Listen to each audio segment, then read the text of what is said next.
Hello friends, welcome back to Angels Learning. Last video में हमने black body radiation problem study की और हमने ईएम रेडिएशन के पार्टिकल नेचर को देखा। इस वीडियो में भी हम ईएम रेडिएशन के पार्टिकल नेचर को स्टडी करेंगे, but through photoelectric effect. So let's start the photoelectric effect.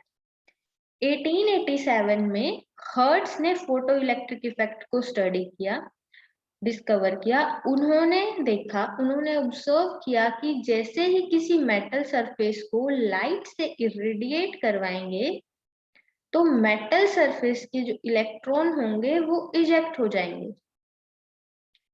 क्योंकि ये इलेक्ट्रॉन्स लाइट के इंसिडेंट होने की वजह से इजेक्ट हो रहे हैं, इसलिए इन इलेक्ट्रॉन्स को उन्होंने फोटो इलेक्ट्रॉन्स बोला।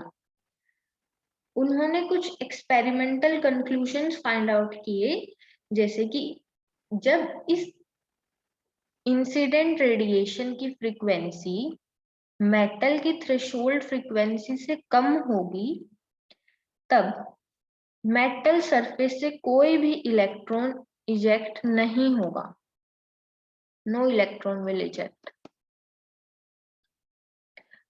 पर जैसे ही इंसिडेंट रेडिएशन की फ्रीक्वेंसी मेटल की थ्रेशोल्ड फ्रीक्वेंसी की इक्वल हो जाएगी, तो इलेक्ट्रॉन मेटल सरफेस को छोड़ देगा।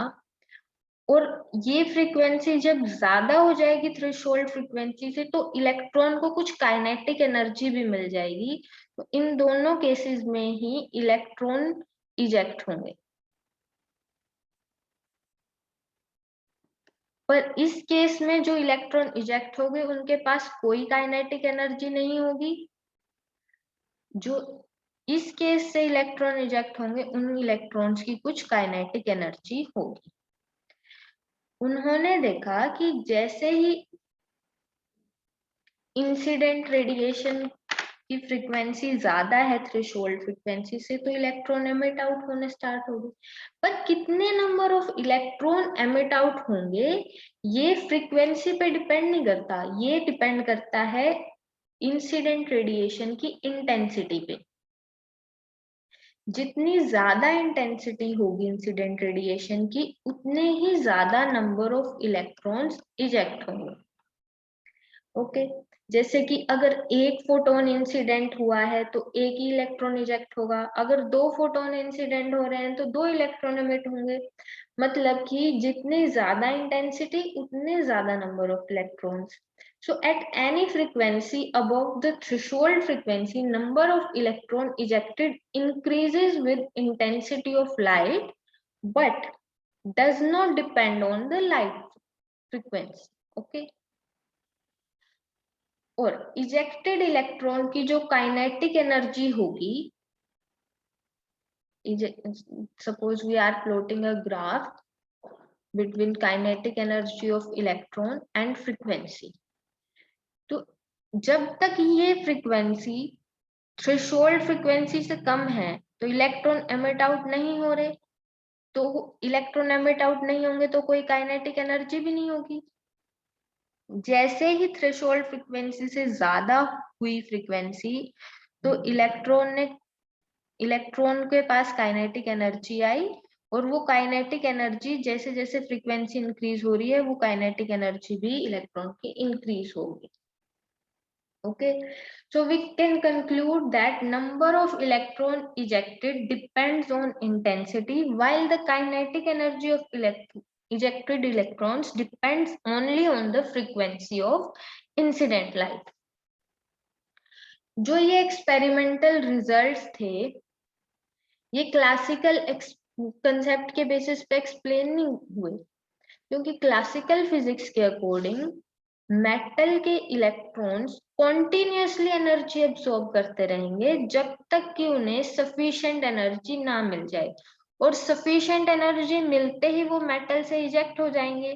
और अगर इस कंसेप्ट के अकॉर्डिंग देखें तो एक इलेक्ट्रॉन इजेक्ट करवाने के लिए बहुत ज्यादा टाइम लग जाएगा, पर ऐसा नहीं होता। जो फोटो इलेक्ट्रॉन्स होते हैं वो इंस्टेंटली एमिट होते हैं। मतलब जैसे ही थ्रेशोल्ड फ्रीक्वेंसी से ज्यादा फ्रीक्वेंसी का फोटोन मेटल को स्ट्राइक करेगा, उसी इंस्टेंट ऑफ टाइम पे इलेक्ट्रॉन एमिट हो जाएंगे। जो classical physics photo electric effect को एक्सप्लेन नहीं कर पाई, इसलिए 1905 में आइंस्टीन ने Planck quantization of EM radiation के बेसिस पे फोटो इलेक्ट्रिक इफेक्ट को एक्सप्लेन किया। उन्होंने एज्यूम किया कि जो लाइट है, light is quanta of photons having energy h nu। Light photon से मिलके बनी है, लाइट पार्टिकल से मिलके बनी है। वो पार्टिकल्स को उन्होंने फोटॉन्स बोला और हर एक फोटोन की एनर्जी को h nu बोला। और जब कोई इंसिडेंट लाइट जिसकी फ्रीक्वेंसी न्यू है, जिसके फोटॉन्स की फ्रीक्वेंसी न्यू है, वो मेटल सरफेस पे इंसिडेंट होगी, तो लाइट के फोटॉन्स अपनी सारी एनर्जी, लाइट के फोटॉन्स अपनी सारी एनर्जी मेटल के सरफेस इलेक्ट्रॉन्स को ट्रांसमिट कर देंगे। मतलब सरफेस इलेक्ट्रॉन इंसिडेंट फोटोन को एब्जॉर्ब कर लेंगे। और जब ये एब्जॉर्ब्ड एनर्जी मेटल के वर्क फंक्शन से ज्यादा हो जाएगी, जब ये एब्जॉर्ब्ड एनर्जी मेटल के वर्क फंक्शन से ज्यादा हो जाएगी, तो इलेक्ट्रॉन मेटल सरफेस से बाहर चले जाएंगे। तो जब तक इंसिडेंट फोटोन की एनर्जी h न्यू मेटल के वर्क फंक्शन से ज्यादा नहीं होगी, तब तक कोई भी इलेक्ट्रॉन एमिट नहीं होगा। So according to Einstein, h nu is equal to work function plus kinetic energy of electron. उन्होंने बोला कि इंसिडेंट ये एनर्जी है इंसिडेंट रेडिएशन की, और यहाँ जो न्यू है ये फ्रीक्वेंसी है इंसिडेंट रेडिएशन की। जो W है वो यहाँ पे वर्क फंक्शन को रिप्रेजेंट कर रहा है, मेटल के वर्क फंक्शन को, जो कि इक्वल है h न्यू नॉट के। h is Planck's constant here and nu naught is threshold frequency.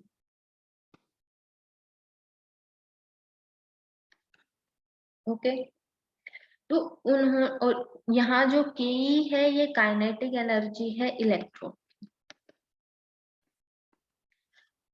तो उन्होंने बोला कि जब इंसिडेंट रेडिएशन की एनर्जी मेटल के वर्क फंक्शन से ज्यादा होगी तभी इलेक्ट्रॉन एमिट आउट होंगे, अदरवाइज एमिट आउट नहीं होंगे। और इस इक्वेशन से हम देख सकते हैं कि जो काइनेटिक एनर्जी है वो इंसिडेंट फ्रीक्वेंसी के साथ लीनियरली इंक्रीज कर रही है। ठीक है, यहाँ से हम ऐसे भी लिख सकते हैं इस इक्वेशन को, kinetic energy is equal to h nu minus work function. Work function is equal to h nu naught, so we can write it as this also. अब यहाँ से देखो कि जब तक न्यू नोट से ज्यादा नहीं होगा तब तक काइनेटिक एनर्जी की वैल्यू पॉजिटिव नहीं आएगी। मतलब अगर न्यू नोट से कम है तो काइनेटिक एनर्जी नेगेटिव है, पर ऐसा पॉसिबल नहीं है, kinetic energy can not be negative. इसलिए जब इंसिडेंट फ्रीक्वेंसी थ्रेशोल्ड फ्रीक्वेंसी से कम है तब फोटो इलेक्ट्रिक इफेक्ट पॉसिबल नहीं है। जो फोटो इलेक्ट्रॉन्स की काइनेटिक एनर्जी है उसे एक्सपेरिमेंटली भी फाइंड आउट किया जा सकता है। जो एक्सपेरिमेंटल सेटअप है काइनेटिक एनर्जी फाइंड आउट करने के लिए वो लिनार्ड ने सजेस्ट किया था। उन्होंने एक इवैक्यूएटेड ग्लास ट्यूब ली लाइक दैट। इस इवैक्यूएटेड ग्लास ट्यूब में उन्होंने एक मेटल प्लेट ली जो कैथोड की तरह एक्ट करेगी,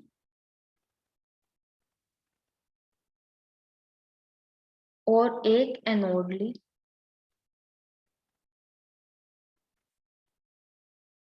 ये पोटेंशियल भी अप्लाई किया।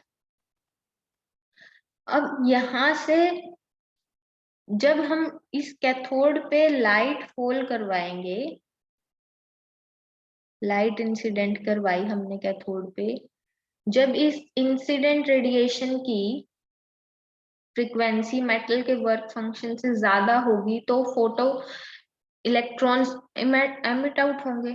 यहाँ से ये इलेक्ट्रॉन्स एमिट आउट हो रहे हैं क्योंकि यहाँ पे पॉजिटिव पोटेंशियल है, तो एनोड इन इलेक्ट्रॉन्स को अपनी तरफ अट्रैक्ट कर लेगी। जब इलेक्ट्रॉन एनोड की तरफ जाएंगे तो फोटो करंट जनरेट होगा, और जो ये फोटो इलेक्ट्रिक करंट होगा वो नंबर ऑफ फोटो इलेक्ट्रॉन्स पर डिपेंड करेगा, और number of photo electrons incident radiation की इंटेंसिटी पे डिपेंड करेंगे। फोटो इलेक्ट्रिक करंट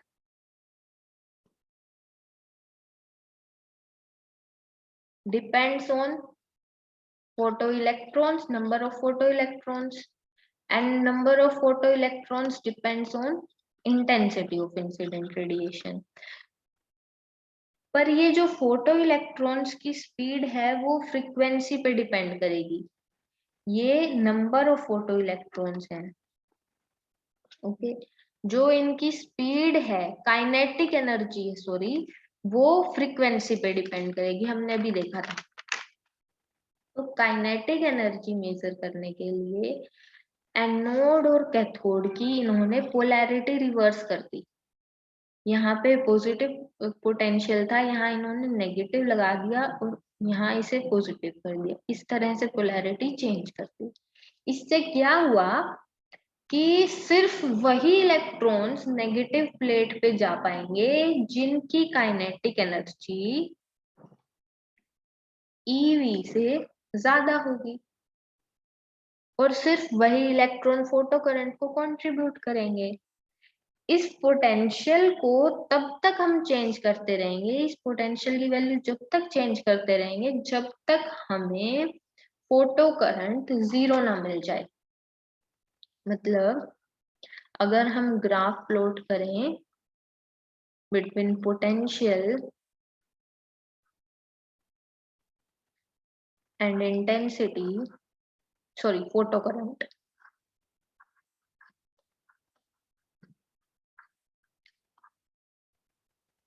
तो जब पोटेंशियल पॉजिटिव है, जब तक पोलैरिटी चेंज नहीं की तब तक तो हमें फोटो करंट मिल रहा है, कोई कांस्टेंट वैल्यू है किसी पर्टिकुलर इंटेंसिटी ऑफ लाइट पे। जैसे ही हम पोलैरिटी चेंज कर दी, रिवर्स पोलैरिटी अप्लाई की, तो सिर्फ वही इलेक्ट्रॉन जा पाएंगे जिनकी काइनेटिक एनर्जी ईवी से ज्यादा होगी। तो हम तब तक ये पोलैरिटी चेंज करते रहेंगे, इसका मैग्नीट्यूड वेरी करते रहेंगे जब तक हमें फोटो करंट जीरो ना मिल जाए। जिस पोटेंशियल पे फोटो करंट जीरो होगा उस पोटेंशियल को हम बोलते हैं स्टॉपिंग पोटेंशियल, और इसे रिप्रेजेंट किया Vs से, ओके। तो जिस पोटेंशियल पर फोटो इलेक्ट्रिक करंट जीरो हो जाएगा वो स्टॉपिंग पोटेंशियल होगा। अब स्टॉपिंग पोटेंशियल काइनेटिक एनर्जी से रिलेट हुआ कि यहाँ पे कोई भी, इतने पोटेंशियल पे कोई भी इलेक्ट्रॉन नहीं है जिसकी काइनेटिक एनर्जी कुछ हो, मतलब सबकी काइनेटिक एनर्जी खत्म होगी। तो stopping potential is related to kinetic energy of electron as this, okay. Einstein के अकॉर्डिंग जो काइनेटिक एनर्जी है वो है h nu minus h nu not. अभी हमने काइनेटिक एनर्जी को डिफाइन किया, it is EVS which is equal to h nu minus h nu naught, okay। So this relation shows that stopping potential depends linearly on the incident frequency. So this is all about photoelectric effect, which basically tells us about the particle nature of EM radiation. Okay, hope you all are understanding this. Now it's time for numerical practice. So the question is, when light of given wavelength is incident on a metallic surface, the stopping potential of photoelectron is 3.2 volt. And if second light source whose wavelength is double that of first is used, the stopping potential drops to 0.8 volt. From this data, we have to calculate wavelength of first radiation and work function and cutoff frequency of matter. हमने अभी देखा पीछे कि stopping potential क्या होता है, h nu by E minus work function by E. In terms of wavelength, this relation can be written as Vs is equal to hc upon E lambda minus work function divided by E. अब हमें दो wavelength given है तो ये relation दोनों wavelength के लिए लिख लेते हैं. For first wavelength it can be written as Vs1 is equal to hc upon E lambda 1 minus W upon E. And for second wavelength, we can write it as Vs2 is equal to hc upon E lambda 2 minus W upon E. अब हमें ये given है कि जो second wavelength है वो first wavelength की double है, मतलब lambda 2 is twice of lambda 1. इसमें पुट किया तो हमें Vs2 की वैल्यू मिली hc upon 2e lambda 1 minus W upon E. इस इक्वेशन को हम सेकंड इक्वेशन बोल रहे हैं. अब हमें क्या कैलकुलेट करना है, वेवलेंथ कैलकुलेट करनी है फर्स्ट रेडिएशन की. तो इन दोनों इक्वेशन को हम सब्ट्रैक्ट कर देते हैं क्योंकि हमें स्टॉपिंग पोटेंशियल गिवन है ना. जब इन्हें सब्ट्रैक्ट किया Vs1 minus Vs2 we get hc upon E lambda 1 minus 1 upon 2. तो ये किसके इक्वल हो जाएगा, hc अपॉन 2e लैम्डा 1. यहाँ से हमें क्या फाइंड आउट करना है, लैम्डा 1. वो क्या हो जाएगा hc upon twice of E Vs1 minus Vs2. Vs1 की वैल्यू क्या है 3.2 वोल्ट और Vs2 की वैल्यू क्या है 0.8 वोल्ट. यहाँ पे पुट कर देंगे. हमें प्लैंक्स कांस्टेंट पता है, स्पीड ऑफ लाइट पता है, चार्ज ऑफ इलेक्ट्रॉन पता है. जब सभी वैल्यू सब्स्टिट्यूट की तो हमें लैम्डा 1 की वैल्यू मिलेगी 2.6 into 10 raised to power minus 7.